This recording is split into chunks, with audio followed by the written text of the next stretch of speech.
देश के मुसलमानों के साथ भी इन्हीं ने यही किया। देश के मुसलमानों को बिरयानी में तेज पत्ते की तरह से इस्तेमाल किया। अभी कल ही का एक मुद्दा आया है जिसमें कांग्रेस पार्टी ने भाजपा पर आरोप लगाया है, मोदी सरकार पर आरोप लगाया है और मोदी सरकार और अमित शाह से इस्तीफे की मांग तक कर डाली है कि पेगासस सॉफ्टवेयर के जरिए राहुल गांधी की जासूसी करा रही है भाजपा। राहुल गांधी की जासूसी करा रही है भाजपा, ये कांग्रेस ने आरोप लगाया है। तो राहुल गांधी की जासूसी में क्या निकला कि वो पोगो देखते हैं, वो कार्टून देखते हैं। ऐसे भाई आरोप भी ऐसे लगाओ जिसका कोई आधार तो दिखे। भाई कोई आप भाई होता क्या ना, चोर की दाढ़ी में तिनका होता है। हमें राहुल गांधी ये बताएं कि राहुल गांधी की जांच या जासूसी कोई क्यों कराएगा? राहुल गांधी को क्या लगता है? राहुल गांधी या प्रियंका गांधी या कांग्रेस पार्टी क्या समझते हैं? भारत की पूरी जनता अच्छी तरह से जानती है कि खुद कांग्रेस पार्टी में राहुल गांधी की क्या वैल्यू है और राहुल गांधी ने कांग्रेस को कहां से कहां पहुंचाया, ये भी सब पूरी जनता अच्छी तरह से जानती है। तो ये जो कह रहे हैं ना उनकी जासूसी कर रही है, तो उनसे ये कह दी कि यदि जासूसी होती तो यही पता चल जाएगा कि राहुल गांधी पोगो देखते हैं, राहुल गांधी जो है वो क्या आता था वो कार्टून नेटवर्क देखते हैं, राहुल गांधी कार्टून शो देखते हैं। अगर जासूसी कराएंगे भी तो यही सब निकलेगा। अभी हाल ही में हफ्ते भर में अब प्रियंका गांधी कांग्रेस महासचिव का दौरा हुआ था, तो उसमें प्रियंका गांधी ने कहा था कि जो योगी सरकार है वो यूपी में जंगल राज चला रही है, महिला विरोधी है, दलित विरोधी है। तो इस बारे में आप क्या कहेंगे? ये प्रियंका गांधी का बयान है। प्रियंका गांधी ने कहा कि बीजेपी सरकार जो है वो दलित विरोधी है, बीजेपी सरकार जो है वो महिला विरोधी है और भी कई चीज़ें बात बताई। मैं सिर्फ इतना पहले मैं अपनी बात को इस बात से कहूँगा कि बीजेपी सरकार भ्रष्टाचार विरोधी है। बीजेपी सरकार भ्रष्टाचार विरोधी है, इसीलिए तो सारे तथाकथित सेक्युलर और नकली सेक्युलर, झूठे सेक्युलर जो हैं वो इस सामने आ रहे हैं, तड़प रहे हैं, बिलबिला रहे हैं, घबराए जा रहे हैं, क्योंकि उनको ये पता है कि बीजेपी भ्रष्टाचार विरोधी सरकार है। बीजेपी जो है वो देश को खोखला करने वाली जो दीमक है ना, जो नकली सेक्युलर पार्टीज जो है ना, वो उनके खिलाफ काम कर रही है, क्योंकि उनके खिलाफ काम तो ऑटोमेटिकली यूं हो जाएगा कि जब देश को मजबूत करने की बात करेंगे तो उनके विरोध में हो गई बात।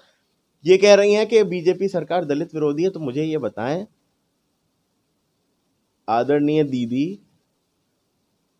प्रदेश की देश की जनता को ये बात बताएं कि आप बीजेपी को दलित विरोधी कह रही हैं। 70 सालों में आपने देश के दलितों का कितना विकास किया? आप मुझे ये बताइए कि आपने देश के मुसलमानों का कितना विकास किया? आप कह रही हैं कि बीजेपी महिला विरोधी है, तो आप ही बता दो 70 साल आज़ादी के बाद से आप कितना समय आपने हुकूमत करी, आपने कितना देश का विकास कर दिया, कितना महिलाओं का विकास कर दिया, कितना महिलाओं का सशक्तिकरण कर दिया? आप मुझे ये बताइए। अभी जब आपका ही एक दौरा था उसमें आपकी ही पार्टी की एक, अभी मैंने यूट्यूब पे ये चीज़ देखी थी, आपकी ही पार्टी की एक महिला कार्यकर्ता वहां से अंदर से गुस्से में आग बबूला होकर के निकली थी और ये कह रही थी कि आपके एक पदाधिकारी ने जो है वो उसको रोकने के लिए जो है उससे बदतमीजी की कि आप अंदर नहीं जा सकती। और ये कह करके आप जब अपनी पार्टी में महिला कार्यकर्ताओं को सम्मान नहीं दे सकती तो आप कैसे आरोप लगा रही हैं बीजेपी पर? आप कैसे बात कर रही हैं योगी आदित्यनाथ जी पर? योगी आदित्यनाथ, मैं फिर ये बात कह रहा हूं, बार बार हर सवाल में मुझे ये बात कहनी पड़ रही है, क्योंकि ये बात हर सवाल का जवाब है। योगी आदित्यनाथ मंच से खड़े होकर के जब ये बयान देते हैं, मुख्यमंत्री की कुर्सी पर बैठ करके जब ये बयान देते हैं कि हम प्रदेश की 25 करोड़ जनता के लिए काम कर रहे हैं, हम प्रदेश की 25 करोड़ जनता के सेवक हैं, तो महिला, बच्चे, युवा, शिया, सुन्नी, हिंदू, मुस्लिम, क्रिश्चियन, बौद्ध, सिख, पारसी जितने प्रदेश में रहते हैं सब उसमें आ गए।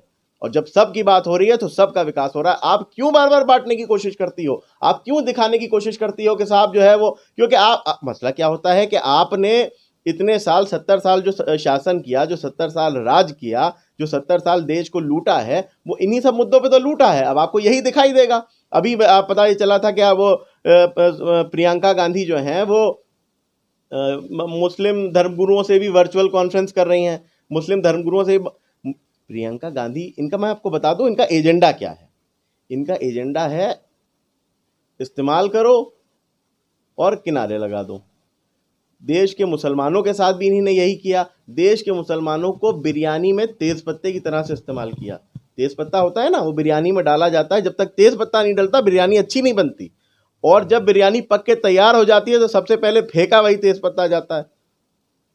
ये काम ये करते हैं देश के मुसलमानों के साथ, उनको गुमराह करके धोखा देकर, किसको यही किया है। और प्रियंका गांधी भी उसी तर्ज पे चलेंगी जिस तर्ज पे पूरी कांग्रेस पार्टी चलती आई। चाहे प्रियंका गांधी हो, राहुल गांधी हो, सोनिया गांधी हो, कोई भी हो, पूरी कांग्रेस पार्टी चली उसी तर्ज पे है कि डिवाइड करो और रूल करो। और यही सब जो है कांग्रेस से ही सीखते हैं ये छोटे मोटे क्षेत्रीय दल जो नकली सेक्युलर का ताज पहन करके आ जाते हैं, जिन्होंने मुसलमानों के लिए केवल इतना किया है कि मुसलमानों को रमज़ान में एक इफ्तार पार्टी देते हैं और हज यात्रा में खड़े होकर के झंडी दिखाते हैं, इसके अलावा कुछ नहीं किया।